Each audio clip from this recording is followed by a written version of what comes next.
June 3rd, 2021. From El Cajon, California, this is episode 234 of You Can Bet on That. Hi, everybody. Welcome to You Can Bet on That, a podcast for the recreational gambler. My name is Mark Duvall, and sitting across from me is Dr. Mike. Hello. Well, Mike, it sounds like things are getting back to normal at casinos across the country. In fact, we're going to hear some phone calls from listeners talking about various casinos. But certainly by us at Harrah's Southern California, they have lifted the mask mandate.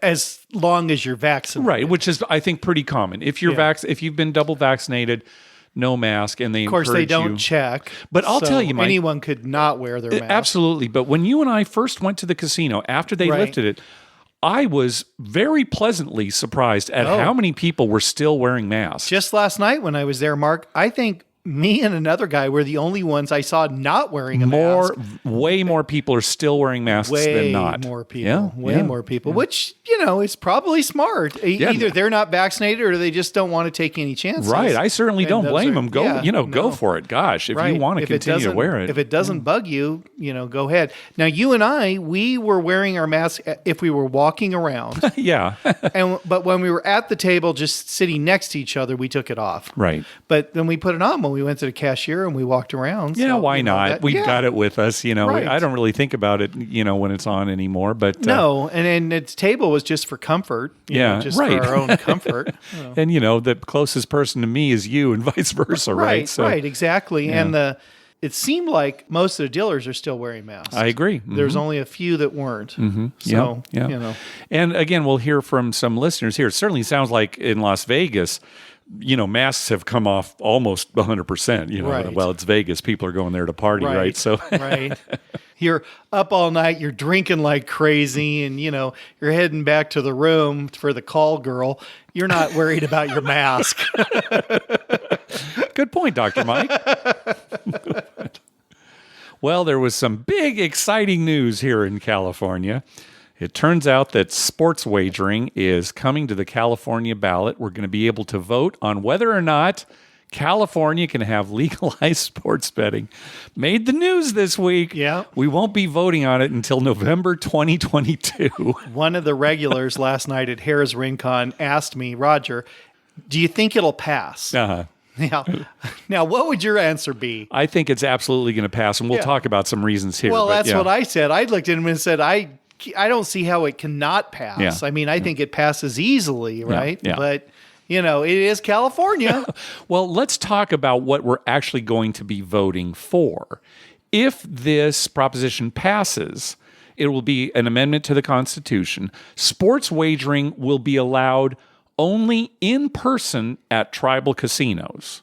Now, that's why some individuals are against it, mainly card rooms. Yeah, right, because they're not getting their cut. Right, so it's only going to be at tribal casinos. Well, and in person, there's no online. Yeah, that's the other thing, in person. So at least, when it passes, you won't be able to do it from your phone or your computer anyway. You'll actually have to go to the casino. Well, that would defeat the tribe's reason to get you to the casino, right? The last thing they want you to do is sitting on your couch betting. They want you in the casino. There you go, right? Another reason. Also, if this passes, you won't be able to make any wagers on California college games. And what I mean by that is any game featuring a California college, whether it's actually being played in California or someplace else. Right. So you cannot bet on any team in the state, even if we live here in San Diego and, Sonoma State is playing. I cannot bet on them. Right. Sonoma State, no matter where Sonoma State is playing, you cannot bet on them. But That's I can true. bet on the Washington Huskies. Correct. Or the Oregon Ducks, even closer, right across the border. Right. That's okay. That's okay. But Sonoma State, no.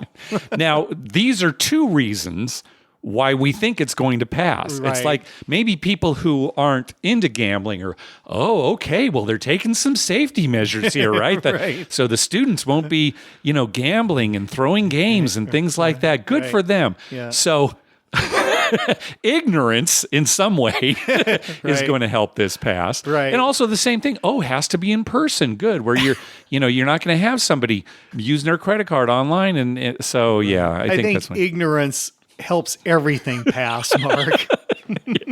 In life. Yeah, it's just like when I overeat at Taco Bell on the way home at 3 a.m. Yeah. That kind of ignorance helps it pass. You never learn, do you? No, never learn. You never learn. One good thing, though, is that included in this proposition is real craps and roulette at the tribal casinos. I'm sure that's in very small print at the bottom. So even if we don't have sports wagering the way we would prefer it, you and I, at least maybe 18 months from now, 2 years from now, we're going to have real craps, real roulette, I'm no more playing cards. A lot more roulette. Are you? Yeah. Oh, I love with seeing the ball. that ball. Yeah. It's just not the same without the ball. No, it's not. It's just clicking cards the way they have it right now. I mean, I could put those on my daughter's bike and spin the wheel. Listeners probably don't know what a big roulette fan you are. The only reason you don't play is because it's not completely legal here. Right. Yeah. I prefer to sit out than play a bastardized game. That's right. Put it that way. Craps you can get around, though, in your head somehow. Yeah, that I can justify. Yeah. So who knows? We might not talk about this for another 18 months or so. I think it's enough of a non-controversial thing that it'll probably pass. I think these days, especially when the rest of the country is embracing sports betting. And here's California, way behind and jumping on boards. All they have to have is one commercial saying, you know how much revenue this is going to generate for the state? Exactly. That's going to be their big. Yeah, they're not going to be saying you can only do it at tribal casinos. No. They're going to be saying, think about the revenue. Think about the revenue. Yeah. Well, this is kind of breaking news just today, in fact, right before we started recording, the second post-race drug test for Medina Spirit, the Kentucky Derby post-race test. They ran another test. And in fact, it did come back positive for more steroids in his system than is allowed. Right. So we are thinking that very soon, maybe even by the time this episode posts, that Medina Spirit is going to be disqualified as the winner of the Kentucky Derby, and the winner will actually be Mandaloun. Now, again, that won't affect any of the wagering. It'll affect the record books. It'll affect the purse. Right? I'm sure they'll redistribute that money. Oh, sure. Well, they may not even have paid it out yet. It's very possible, right? Waiting for these results to come back. Right. Yeah.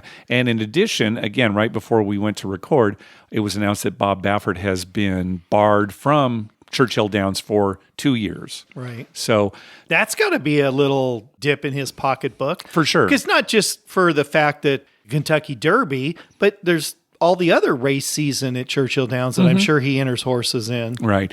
Based on that move, I think it's a pretty done deal that Medina Spirit will be disqualified. Yeah, so. well, they ban him and then don't disqualify the horse. Right, yeah. The horse, he probably asked for extra butt cream. It's partially his fault. Sure. Oh, well, I have to agree with you there, Mike. But see, it's horses. Lather me up, baby. Lather me up. Horses don't have the mental capacity to know how much butt cream they should get. Right. So they just assume more is better. Right. Most people in the world just assume more is better. It isn't always that way. Yeah, a human needs to step in and say, hey, Medina Spirit, that's not butt cream, all right? Right. Hey, thanks to everyone who's been clicking through our Amazon link. Remember, whenever you're going to buy something through Amazon, please go to our page first. You can betonThat.com and click through our Amazon link towards the top of the page. All right, on to these voicemails. First up is our friend Melanie. Well, hello, Mark. Hello, Dr. Mike. This is Melanie from Colorado, calling in with a little Vegas trip report. I went to Vegas for a couple of nights, May 6th, 7th, and had a wonderful time. Hit Royal Flush number 7 at the El Cortez. The El Cortez still has their single deck blackjack game. It's a $10 game and very fun. Most tables I saw down on Fremont Street were at least 15. Didn't play those games because 10 is kind of my limit, but had a wonderful time. Circa Overhang Bar did not disappoint, and the Mega Bar. There was a bartender named Terry who never let my glass get half full. Anyway, very friendly crew. I feel like they are starting to clean up the strip a little bit. There's still trash and kind of dirty at the moment, and I feel like that's getting a little bit better. I was able to get out of work a little bit early, so I flew in on Frontier at 10:45 the night before my trip was actually supposed to start. And on the fly, got a $10 room at Flamingo and got upgraded to a strip view. It's beautiful. Really nice room, actually, for the old Dirty Bird. And then I stayed at El Cortez the next night, which I really like the El Cortez. If you stay in the vintage rooms, they're not much to look at, but they're clean and you literally walk up the stairs. You don't even have to deal with the elevator. Very exciting to hit the Royal Flush. When I did hit it at El Cortez, it just added a 4,000 credits to the quarter machine, not the usual lock it up and hand pay. So that was great. I really appreciated the El Cortez not calling attention to me winning that. I also wanted to mention I went to the brand new Pinball Hall of Fame. I did donate to their GoFundMe because I love that place. However, I don't know who it was, but an anonymous donor came through with $80,000 to make their goal of $200,000 to stay open. Whoever did that, if you're listening, thank you. The new space is amazing. It says Pinball on it outside. It's probably 30-foot tall letters. You cannot miss it. And it's basically between like Mandalay Bay and the Las Vegas sign, Welcome to Las Vegas, just a little bit north from the Harley Davidson store.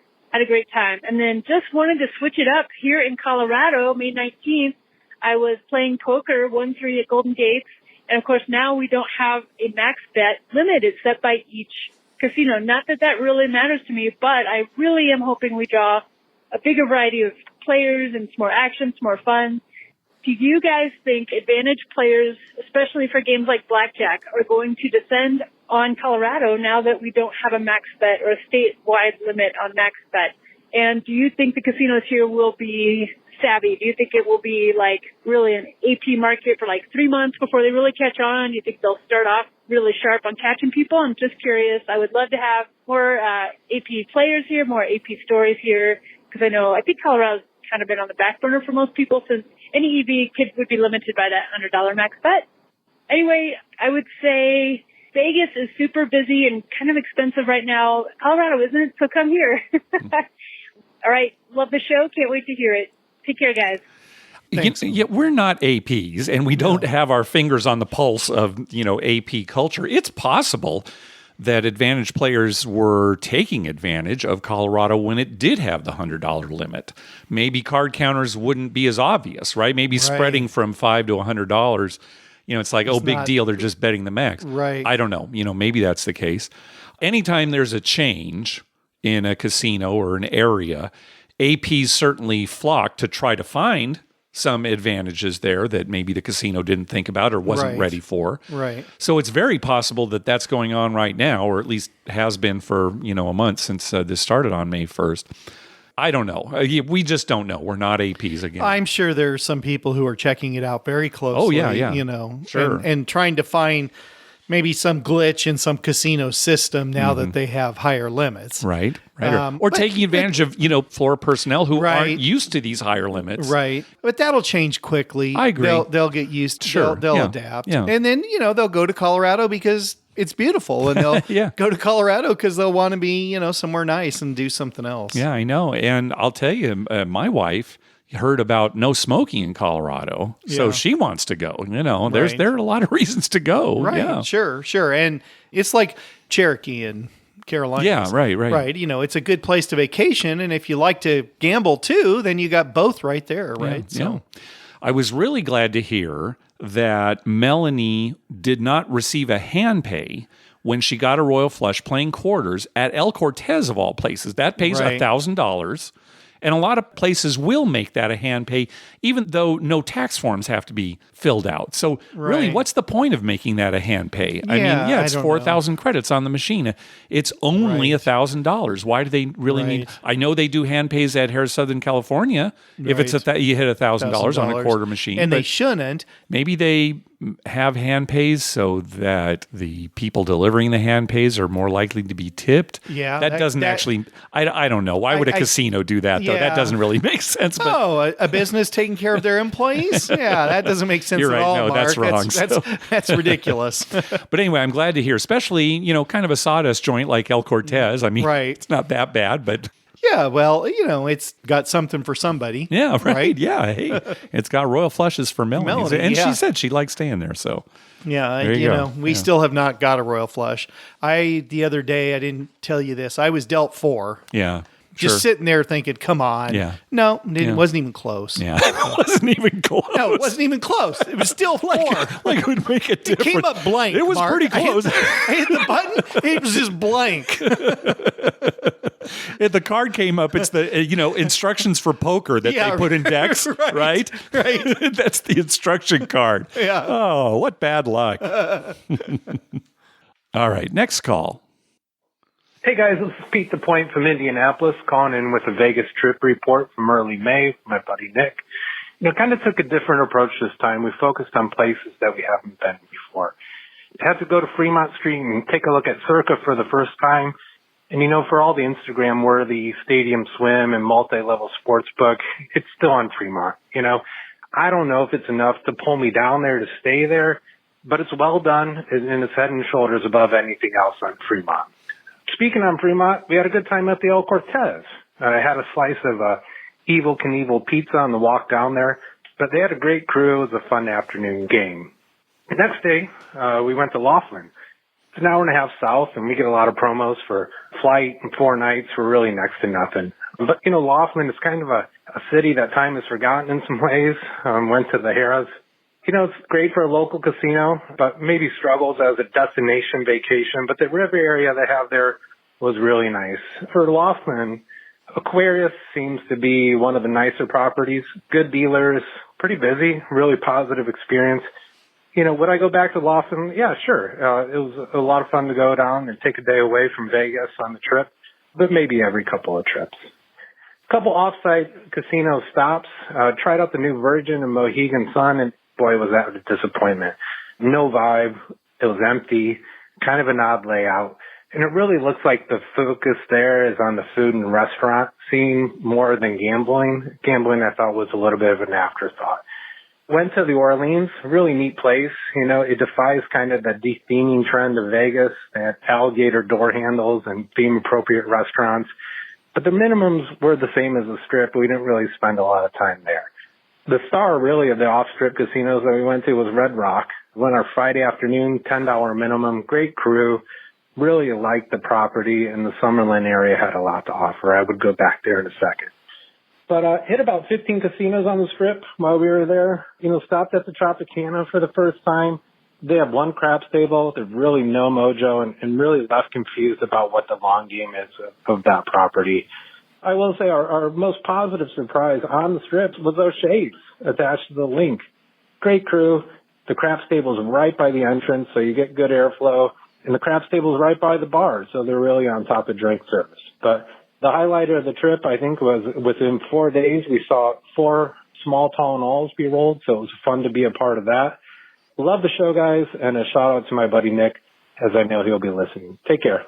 All right. Thanks, Pete. A lot of good information there on Las Vegas casinos. Yeah, have you been to Red Rock? No. Okay, I've been there. You said you've been, yeah. I've been there. I think I went with our friend Ron. Yeah. It's an excellent casino. Yeah, it's a ways out there. That's the thing, right? It's not really near the Strip. Right. I mean, it takes a little while to get there. But I loved that casino when we were there. It's been a while, so I don't remember it vividly. Mm-hmm. But I do remember there being a lot of light in the casinos, like more windows and stuff. Yeah. Kind of like Laughlin. Really? Where there's some windows versus, Tropicana. Tropicana is an excellent... He brought up Tropicana. Yeah. I always hated the layout of that casino. Yeah. I don't know. Tropicana was new. It was old. Yeah. It's interesting you bring that up because you and I were talking about Tropicana recently and how we actually haven't been there in a very, very long time. But I do know what you mean. I don't know if it was claustrophobic, but it's crammed in. Yeah. It doesn't flow nicely. You know how some casinos flow? Mm-hmm. Like for me, Bellagio flows really well. Right. It's kind of open and you don't feel cramped or anything, no matter where you are in that casino. Yeah.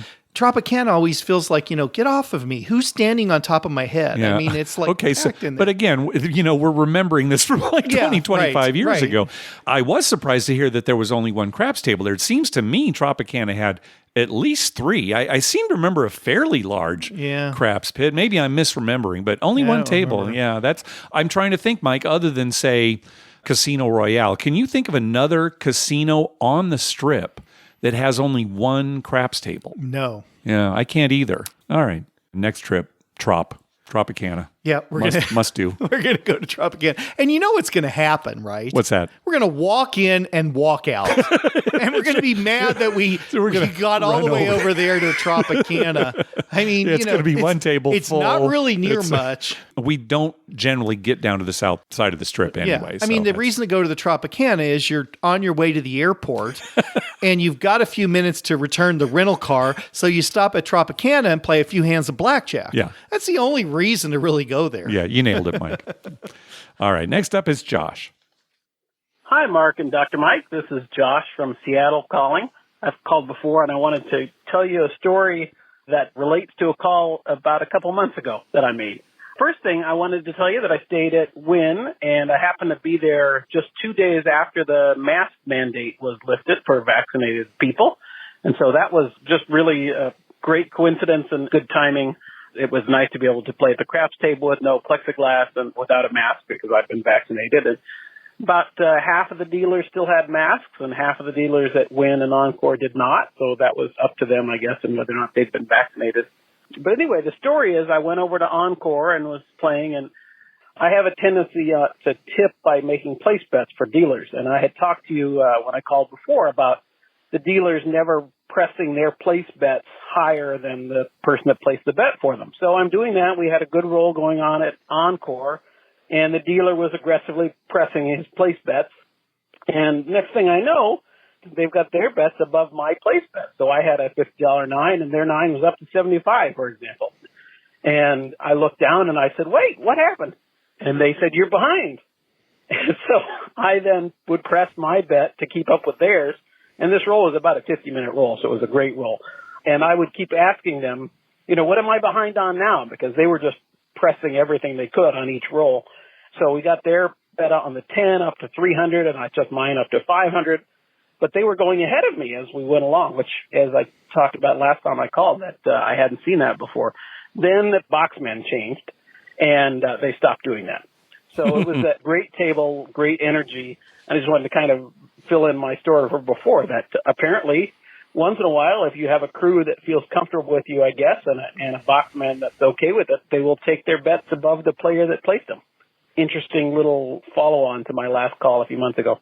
Hope all is well, and it's great to be back in Vegas and having things somewhat normal. Take care. Bye-bye. Yeah, it's funny that a boxman, hey, here comes Neil. Yeah. Well, hey, put a stop to it. That happens at Harrah's Rincon a lot. I don't know if you've noticed, but certain people in the pit will let the dealers or they'll say, 500 cashing in, and they'll just from, across the pit wave, okay, fine. Mm-hmm. And then other guys are real strict about, wait. Yeah. They got to come over and check everything out, and they got to do it. So it's the personality of the pit person, right? That pit guy, he didn't care. It's like, make as much money as you can, right? Well, I'm glad it was a hot roll. Yeah, because then you can kind of excuse it. Right. Sir, you're way behind. And we're up to $300. I've got 30 on it. That's pretty amazing that they got a little their ballsy, 10 up to 300. I mean, that hits, you get $600. That's a pretty nice tip. Now, Josh, I think you're overdoing the tipping a little. I have been making tips for the dealer, the marching soldier bet. Right. So there are actually times when you could get, and when I have like nothing on the 6, right, and they've got $36 on it. So that has been happening sometimes to me. All right, next call. Hey, Mark and Dr. Mike. This is Anthony from Missouri. Longtime listener, first time caller into you guys. Just had a report about going to the Isle of Capri in Boonville, Missouri. Kind of a little casino there, a lot of slot machines. They only have one craps table.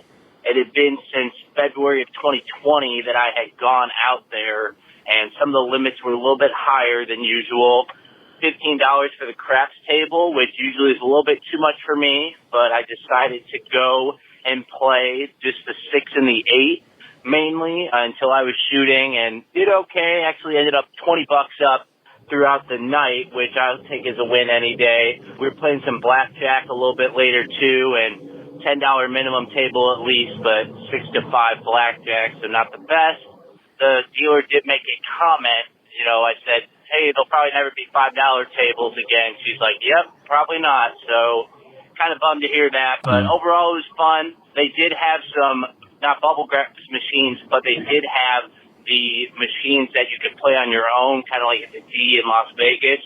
Didn't get to play those since I hopped on the actual table, so was fun, really busy.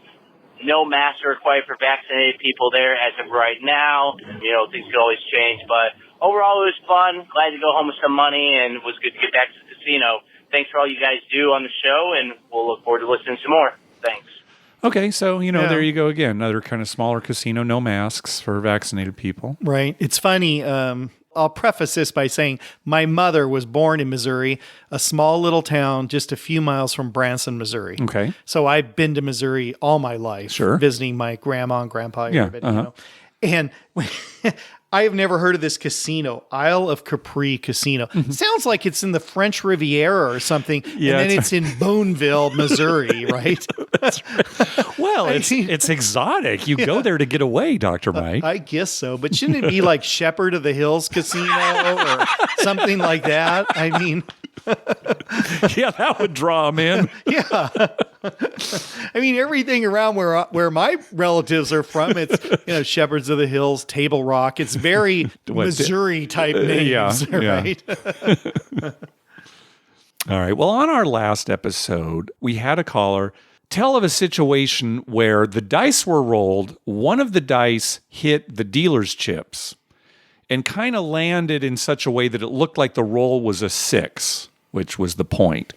But the stack of chips kind of fell and made the die move onto what was ultimately a 7 out.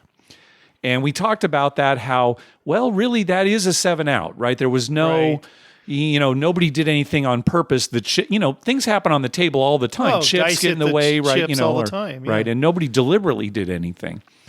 And we said, yeah, it really should have been called a 7 out. We went on to say that, well, maybe the pit could have shown some discretion and said no roll.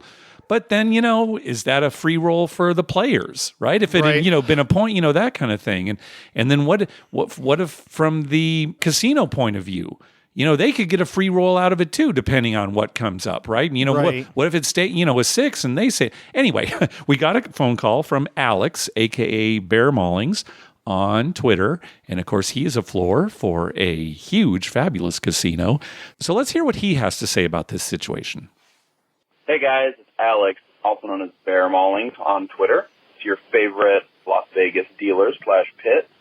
Listening to the most recent episode, hearing the story about the die that landed on 6 before the chips knocked it onto a 7 and what the call should have been, I just wanted to chime in and let you know that as a pit myself, I always want to call craps, especially straight down the middle. Even if there's no don't betters on the table, this is a game that can have action on either side, and I'm not going to let that change my decision. As long as the die hit the chips and the chips affected the die before it was settled in and called, I'm going to call it like it was. You're right that it is basically a free roll for me to call it a no roll, assuming it had turned to a 7 and, give the players one. But just imagine it the other way around. If that die had landed on a 7 and the chips had knocked it and cocked the new die onto a 6 and I had called a no roll, there'd basically be a riot at that table. So if I'm not going to do it in one direction, I'm not going to do it in the other direction either.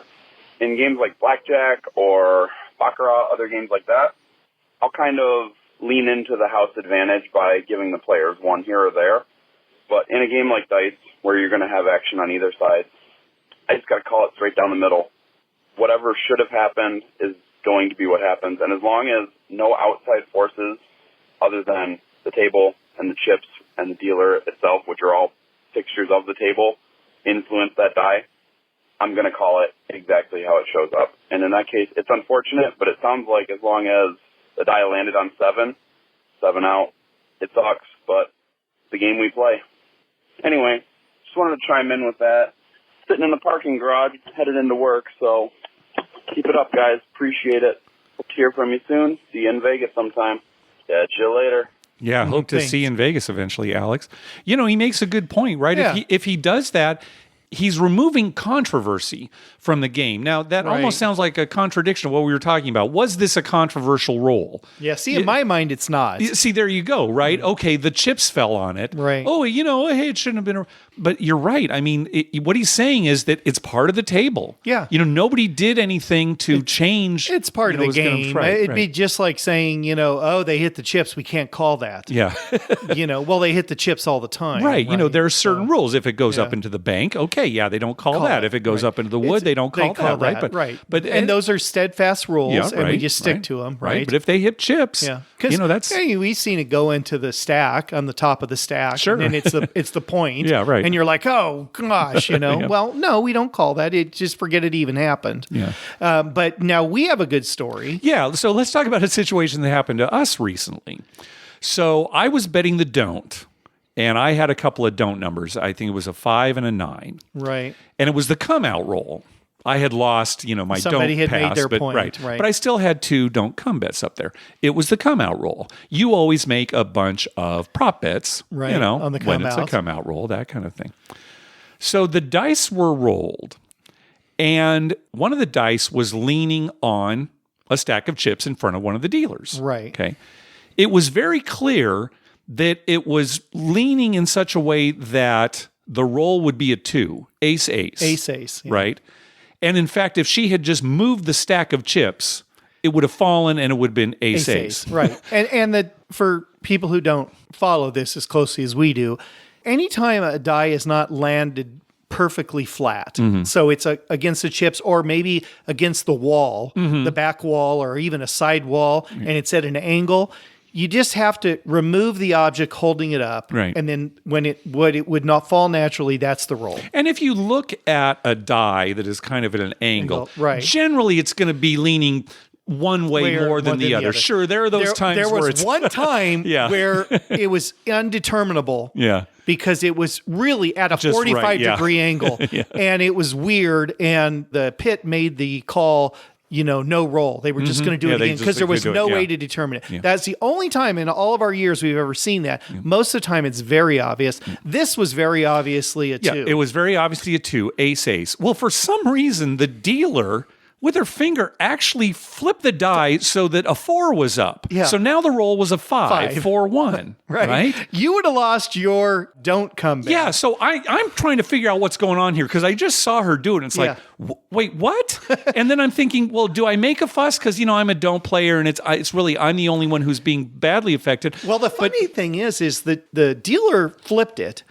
The stick guy obviously didn't see her do that. Yeah, right. And then he looks and says 5. Yeah, right. And I have all these bets and I win $280 on a 2 coming up. Right. So it hurts me a lot and it hurts you because you're not going to get your win, right? I lose don't lose any money, but I don't win any money. Right. And so I'm immediately, no, that was a 2. Yeah, you actually spoke up because I was kind of trying to assess the situation. You were trying to figure and plus, I'm a don't player. What am I supposed to say? Right. You're trying to figure out. And I'm thinking there are other people on the pass line who don't have all the prop bets I do. Right. So they're going to lose their pass line bet. And I'm thinking, do I want them to lose their pass line bet? And I'm thinking, no, I want my 280. Yeah, it was a 2. The roll was a 2. I mean, there's no.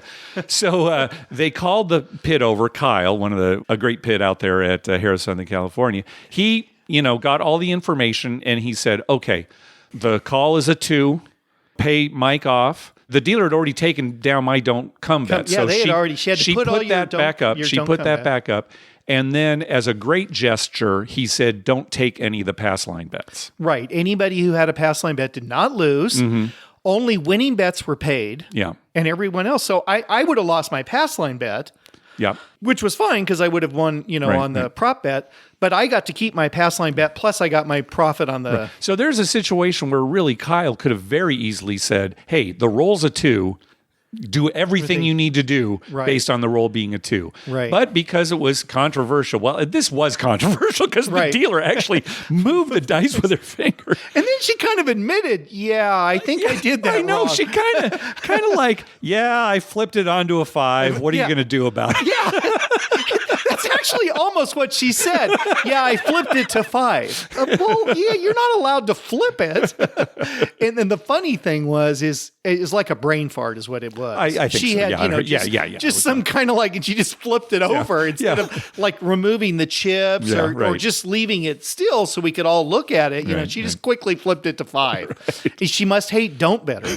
That's what I'm thinking. She saw I was on the 5 and I'll take care of Mark. I wouldn't be surprised if that was it. We'll get rid of this don't guy quick. So that's our story. Now, if listeners out there are thinking, well, wait a second, guys, don't you play with cards out there too? Yeah, we do. We adapted the story so that we didn't have to explain the whole card situation too. But that is essentially what happened. Right. All right. Next call. Hey, Mark and Dr. Mike. This is Brent McLeod. Last time I talked to you guys, I was a student at Sacramento State. We talked about Thunder Valley craps. I'm glad to report since then I've got my degree, so that's exciting. Oh, good. Congrats. I just have a question for you guys about playing the don't. You guys have been talking a lot on your podcast about playing the don't. I just want to know maybe Mark's mentality behind playing the don't. Personally, when I play the don't, I try to play on a table that's empty just because I don't want to feel like I'm that guy. But the way I see it is I play the don't when I roll because I'm hoping for a 7 that would pay me. I feel like if I play the don't while someone else is shooting, that I'm rooting for them to lose. So I know you guys see it a different way, possibly. I kind of just wanted to get your opinion about that, and I'm interested to hear what you guys have to say. I'm looking forward to maybe coming down and seeing you guys at Paris, Southern California sometime. I live up in the high desert. And I'll talk to you guys later. Bye. Oh, yeah. Come on down, Brent. We'd love to shoot some dice with you. So betting the don't. I could understand what he's saying is like, I only want to bet the don't when I'm rolling. But, keep in mind, the whole table is against you at that point, too, right? Right. And anytime you do bet the don't, it's not necessarily that you're betting against the shooter. You really are betting against the whole rest of the table. And I can understand not wanting to do that, and there are situations where people get really mad when you do it. Yeah. It's unfortunate because when I'm playing the don't, I'm not thinking I want these other players to lose. Right. It's just that it's a different way to play. Well, you're thinking that the rolls have been really crappy lately, and I'm probably going to win this way. Where if I go the other way and I go up on 3 numbers and he 7s out, I lose a bunch of money. Yeah, and we've talked about it. When I'm betting the don't too, it's not that I'm more likely to win when I'm on the don't, right? But I slow down way more when I'm on the don't. We've talked about this where it controls your money better. As soon as they repeat a number, I just pull back and stop. You're right. So in some way, it's kind of money management if you want to look at that. But well, this last week you did your normal don't when the dice were on the other side. You ended up losing for the night. I won. Quite you had a nice big. But playing the don't hurt me terribly this last week. I mean, there's no question about it. Oh, if you had played just like me, you would have won. too. Yeah. So. But what I do now is I only play the don't when people on the other side of the table are shooting. So I've kind of taken emotion out of it as far as that goes. It's not like I look at somebody and think, he looks like a bad shooter, I'm going to bet the don't. Right? Just, that's how I just kind of mix it up. There was another guy playing the don't this last week, and you remember, and he had some fairly large bets, which I wasn't keeping a real accurate eye on. I was more worried about my own bets. And at one point, a 10 came up. It was our point. Yeah. And I'm like, yes. Oh, and yeah. And then I look up and he's got like a $500 no 10 or something, right? Yeah. And I felt kind of bad because I real loud, because I hit that point and I won 500 on the line. Yeah, and well, he was one of those don't players too who almost risks his entire buy-in on one bet. He had so much money on that 10, and I don't think he had any chips in his rack, right? No, he was he's just putting it all out so there. So that's always a risk, when you put everything. Well, I'm sure he didn't feel good when I yelled yes. Well, I mean, that's going to happen when you're on the don't, right? When people on the pass line win, that's just part of the game. Yeah, well, and everyone was happy. The 10 was made. But there are times where you have to have kind of thick skin. Now, tell the story. There's a real high roller out there who talked to you about me. He didn't approach me directly, but he was basically complaining about me to you. What did he say? Yeah, he said, I can't believe you come with that guy. Yeah. He's supposed to be your friend and he's betting the don't. And I was like, well, I don't care how he bets. He's betting to win and I'm betting to win. doesn't mean we're not going to be friends. Right. You know, and I said he only bets when the dice are on the other side. So usually we're sitting next to each other. So when I'm rolling, he's on the pass line. Well, and that's kind of how I emotionally get through it too, is all right, if I only bet the don't when people on the other side of the table are rolling, maybe they won't notice. Right. Right. Whereas if it's the guy right next to me on my side, oh, well, then, I'm going to bet the pass line. Yeah, he actually said to me, I can't believe you come with him. I would never gamble with a guy who's supposed to be my friend, and but I'm like, well, he's not betting against me. Yeah, we can both win. And there have been many rolls where the timing was just perfect. The sevens were only coming up on the come out roll, right? And we both win on a roll. It doesn't always happen. Usually one wins and one loses, but it can happen. And we talked about that one guy. I haven't seen him in a long time, but he would not bet the don't pass. Right. He would wait until a point was established and then bet the don't come. Right. Only and don't hope come. to go up to a couple of numbers or even just one number. Yeah. And then hope the point was made, everyone would be happy, and then there'd be a 7 on the come out, and he would win too. Yeah. And that's a very, that helped him emotionally and other players at the table probably too. Right. If you want to avoid emotional stress, that is perfect because then you can root for the point. You have no interest in that coming up or not. You just want a 7 to come up after the point's made, right?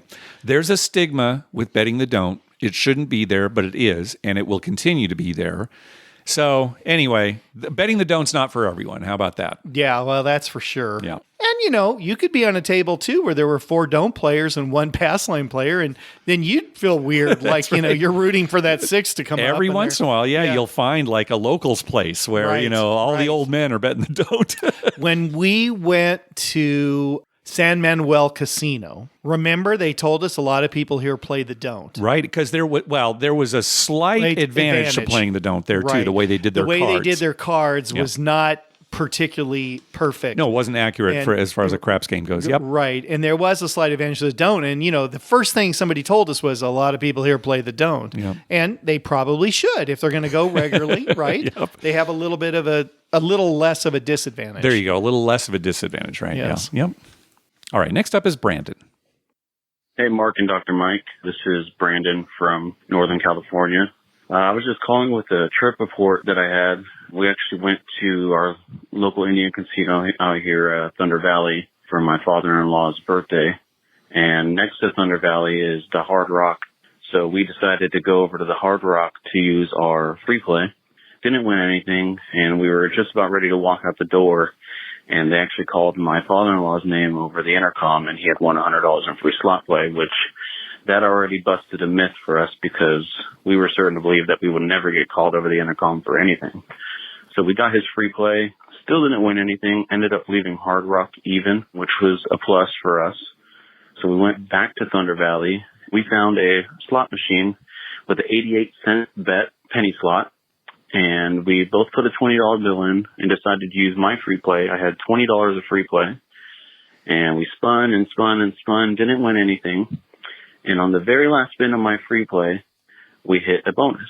On the bonus, we went through the game mode and we selected different things and kept upgrading the win. And lo and behold, we happened to pick the jackpot, $11,000 and some change. Oh, nice. I don't remember the exact amount, but we were jumping and screaming and hollering, and we were just overall really happy. Being good son-in-law, we split it down the middle. I went upstairs, showed my wife. She was happy. Probably shouldn't have done that because it ended up in her purse, but that probably saved her ass in the long run anyways. So they kind of busted a couple myths for us because I always thought that you couldn't win off of free play, at least not big. And, I always felt like we would never get called. I feel like they call people that are, really old or, people just seem really random. And, I couldn't believe that we had a jackpot off of free play. It was pretty amazing. But at the end of the night, I ended up playing some blackjack. I came with a bankroll of $1,000. And at the end of our trip, I walked away with our jackpot plus an extra $300 from blackjack. So anyways, that's my trip report. I really enjoyed the podcast. Keep it up to good work, and I'll talk to you guys next time. All right. Thanks, Brandon. Well, I'm glad some myths were shattered for you because, jackpots are hard to hit, right? Period. Exactly. So when you don't hit a jackpot, you come up with reasons. Oh, I was playing free play. Oh, I had my player's card in the machine, right? All these sorts of reasons. Right. But they do, it can happen to you. Heck, Mike, the other night, Saturday night. Not me, Mark. No, not you. Not no, me. I should make it clear, not you. Yeah, let's clarify that. It's not happening to me, ever. But the other night, you were up at Harris for one of their drawings at 11 o'clock. And sure enough, one of our friends at the table, David, who's a regular there, plays with us all the time. Right. And really doesn't have a problem with me betting the don't. Because sometimes I bet the don't and he's rolling when he's on the other side. Right. Yeah. And he was laughing last time, kind of, it didn't work very well for you this time. I said, no, it didn't. But he won the $50,000. He won the $50,000 cash giveaway. Cash, yeah. Now, the first name that was picked was another craps player who's there a lot. A regular, yeah. A regular. Very nice guy. He's a very aggressive craps player. I mean, he starts every roll with $50 each on all the hard ways. Oh, wow. And he presses them, and he bets a horn bet almost every roll. Yikes. $30, $35. Yeah. He'll bet 30 for him, 5 for the dealer's horn bet every roll. Yeah. I mean, he's a very aggressive player. Yeah. Well, he was there early in the day, because they have drawings starting at like noon. Right. And then at 11, they have the big drawing. The smaller stuff is during the day. And this is what I heard. He lost $8,000 real quick, which when you're playing like him can very easily happen. Yeah, right? sure.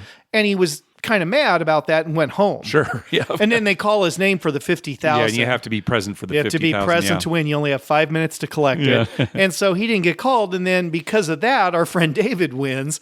I was happy for David. I was walking out and I went up to him and security's looking at me like, don't hassle this guy. He just won $50,000. Okay, yeah, they were surrounding him. Right? Well, and good for them. Yeah, as they should be. And I looked at the security guard and says, I'm his buddy, I'm his friend. And, I gave him a big pat on the back and said, David, I mean, if anyone deserves it, you do. Super nice guy. Yeah, super nice guy. And David's like, I got, this month what I lost back. That's why he won, right? That's why he's earning a lot of points. He's earning a lot of points, right? And I was happy that somebody I knew won. Yeah. Because, like Brandon said, it's usually some elderly person, and you're thinking, they're not even going to live another year. What do they need the $50,000 for? Oh, Mike, you're terrible. I guess you're elderly, so you can say that. Yeah, so. I can. I fall into that group, and when I finally someday do get a royal flush or win some jackpot or something, that's what everyone's going to be thinking. He's going to die any minute. Why did he win? I'll stop. We'll stop doing the show. Yeah. I think this show's going to go on forever because I'm never winning any of those drawings. There you go. And it's your secret to long life. Yeah, it's my secret to long life. It's so funny because the dealers, all of them, I mean, I have had at least 100 different dealers tell me, how come you never win? Yeah. Because everyone else we know has won. Yeah, all the and other you've got all regulars. these points. Why don't you ever win? I'm like, it's never happening to me. I could have a gazillion points and there would be one other person in the thing with one entry and they would win. Right. Stop bothering me, dealers. Yes. Let's just live with it, Mark. All right. Well, let's hear another Las Vegas report. The sound drops out a few times in this call, but I think the gist of it is still there. So here's Michael. Mark and Dr. Mike, what an honor. This is Michael from Maryland with a trip report. My wife and I just got back from an excellent 3-day jaunt to Vegas with a 1-day trip to Death Valley National Park. We stayed at the Aria in Vegas, and unless you're a foodie, the Aria is fine. It's definitely beautiful. It smells lovely, but the rooms are just not if they'd be at a separate price point next time around.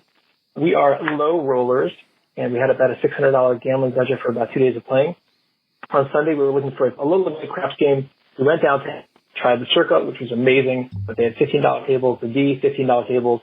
We tried the Golden Gate, which had, we've had in the past $5 tables, but there was 15 as well. We heard about the Downtown Grand, which was perfect. It had $1 blackjack, $5 craps, been remodeled, highly recommended, and there's low limits even on a weekend. So we broke even there.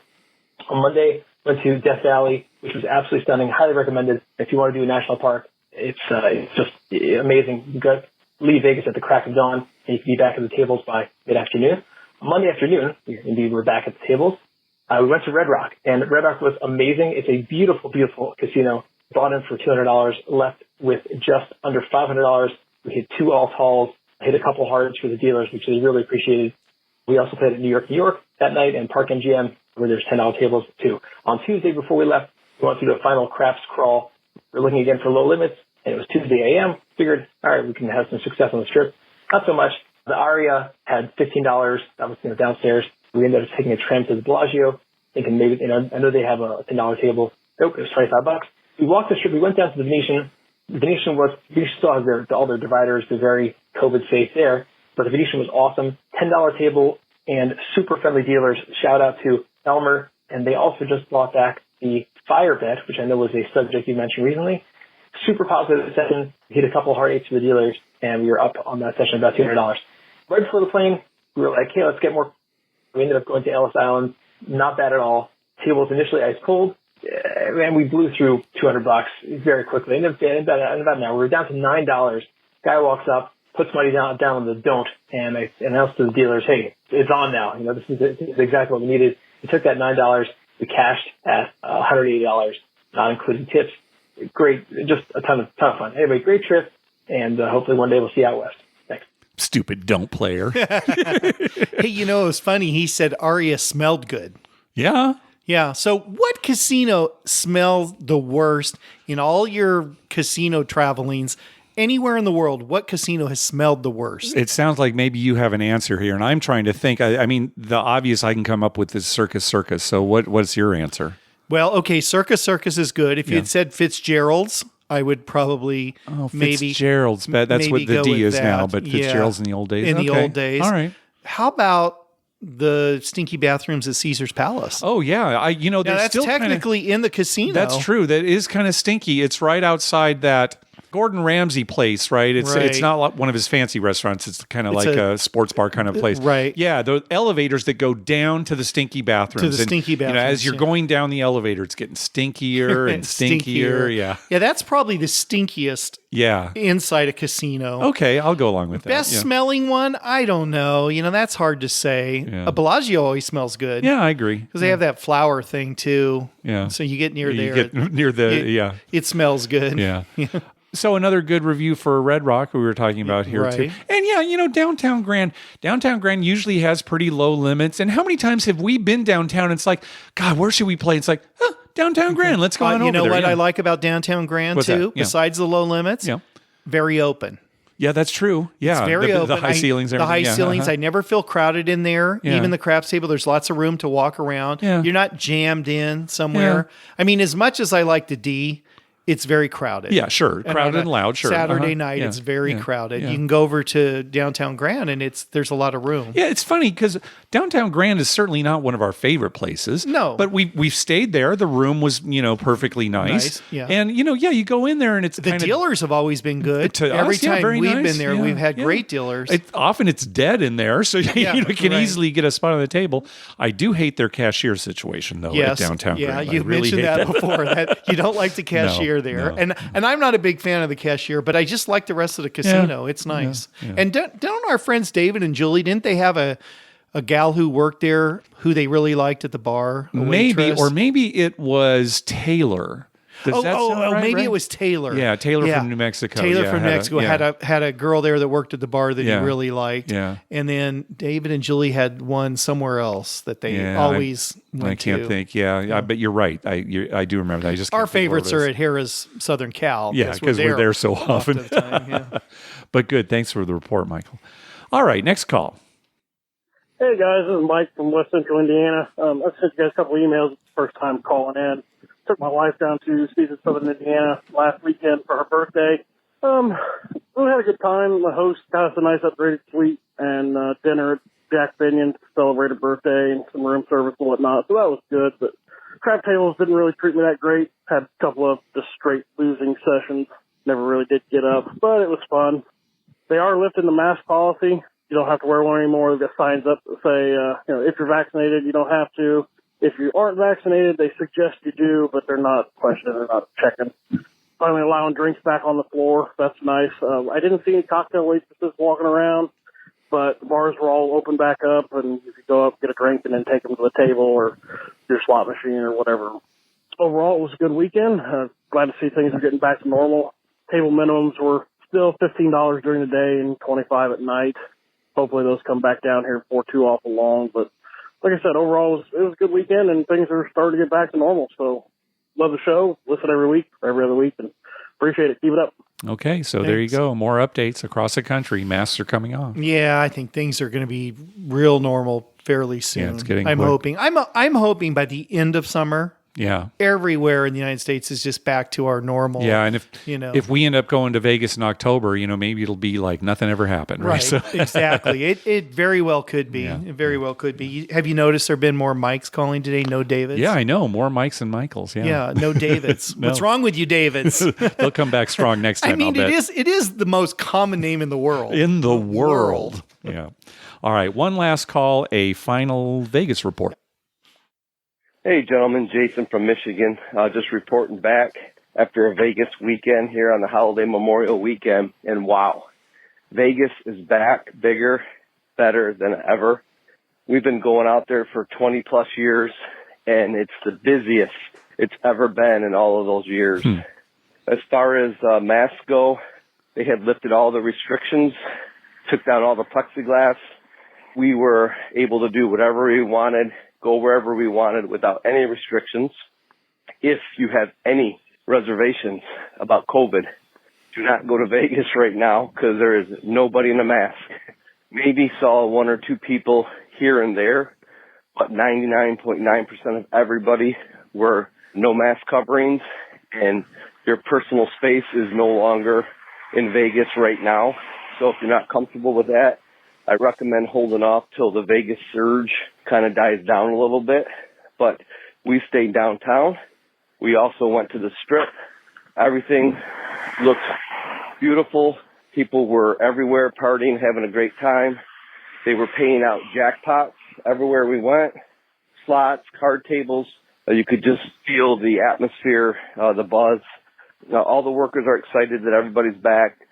It looks like they're still short-staffed in some of the restaurants. Not all of those are open yet. I know they're looking to get those back open due to the capacity of people, but if they can't get employees, there's nothing they can do about that. Other than that, we had a great time. We look forward to going back next year, and I just encourage anybody that can get out there and support Vegas, the dealers, the Uber drivers, the restaurants. Let's get this thing back on track, and if you're a gambler, it definitely feels like old times. Thanks, guys. Have a great week, and we'll talk to you again. All right. Well, there you go. Thanks. Boy, I mean, to hear Jason tell it, it sounds like they're already back, right? Yeah. Well, I'm sure they are in most most places. Yeah, yeah.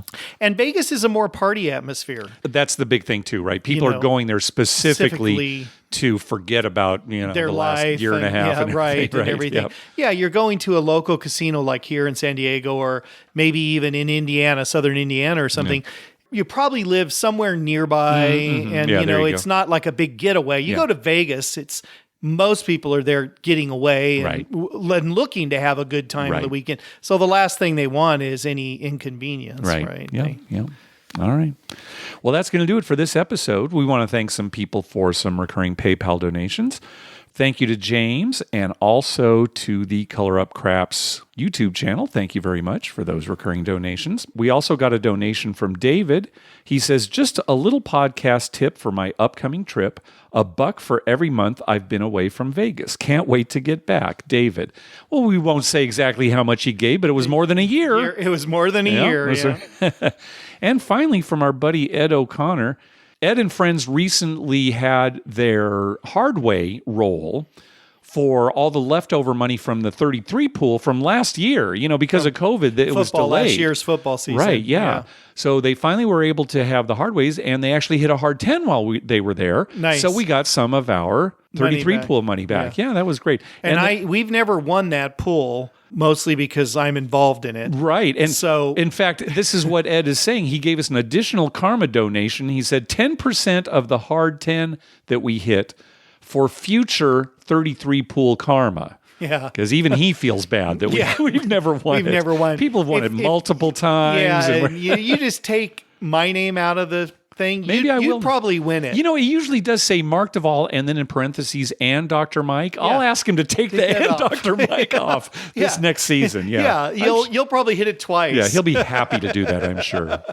Hey, be sure to check out our TV listings showing all the gambling-related shows coming up within the next 2 weeks at youcanbetonThat.com/TV-listings and our list of gambling-related movies at youcanbetonThat.com/movies. We'd love to hear from you. Call our voicemail hotline at 951-292-4377. That's 9512-WAGERS. 9512-WAGERS. Or you can email us at youcanbetonThat@gmail.com. You can also follow us on Twitter at youcanbetonThat and on Facebook at facebook.com/youcanbetonThat. Finally, please go to your favorite podcast app and write a review of the show. We love getting your feedback. I want to say something real quick here, Mike. All right. So, longtime listeners of the show may remember a couple of episodes where we interviewed my sister-in-law, Elle. Yes. She's a slot player and had some nice wins there. Well, I want to let everybody know that Elle, along with my two sisters, Sue and Dana, and Sue and Elle's niece, Nicolette, were contestants recently on the game show America Says on Game Show Network. Right. I actually tweeted out about it today. I couldn't tweet ahead of time because they couldn't tell us anything about the show. I wasn't even sure, if they'd be on or what the situation would be. So we actually saw the show today, and it was being rerun later tonight. So when you're hearing this, it's probably too late to at least catch the original rerun.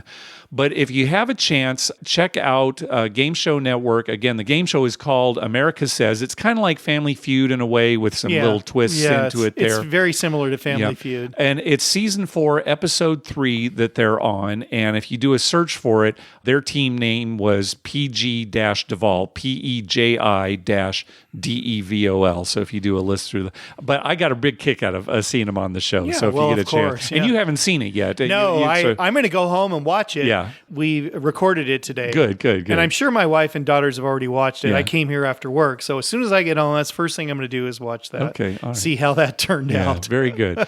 Well, anything else, Dr. Mike? Well, I wanted to tell you last night, I just happened to go out to Harrah's Rincon to get my free play after work because I got done early enough that I thought, well, okay, I can get out there and still get home at a decent time. Right.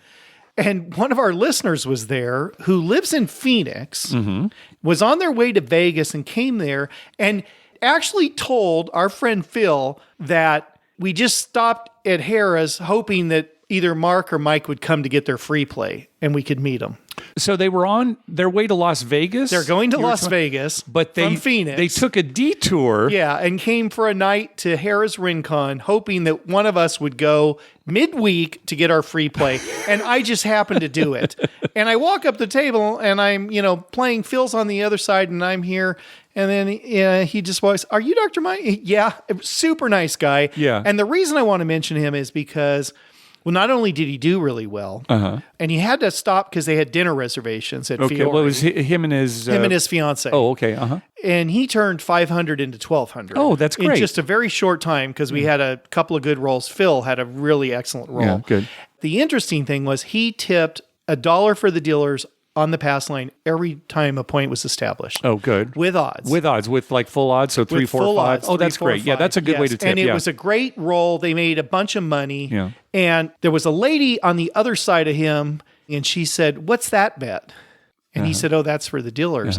And she said, "Well, that's awfully nice." And he said, "Yeah, it's bringing good karma." And it did. I mean, he over doubled his money. So there you go. There's a great guy, super nice, tipping the dealers every roll and, made a good money. I said, "Man, you can get 2 bottles of wine at dinner." Yeah, right. You're going to have a really nice dinner over there. Yeah, well, good advice. All right. Thanks for listening. Good night.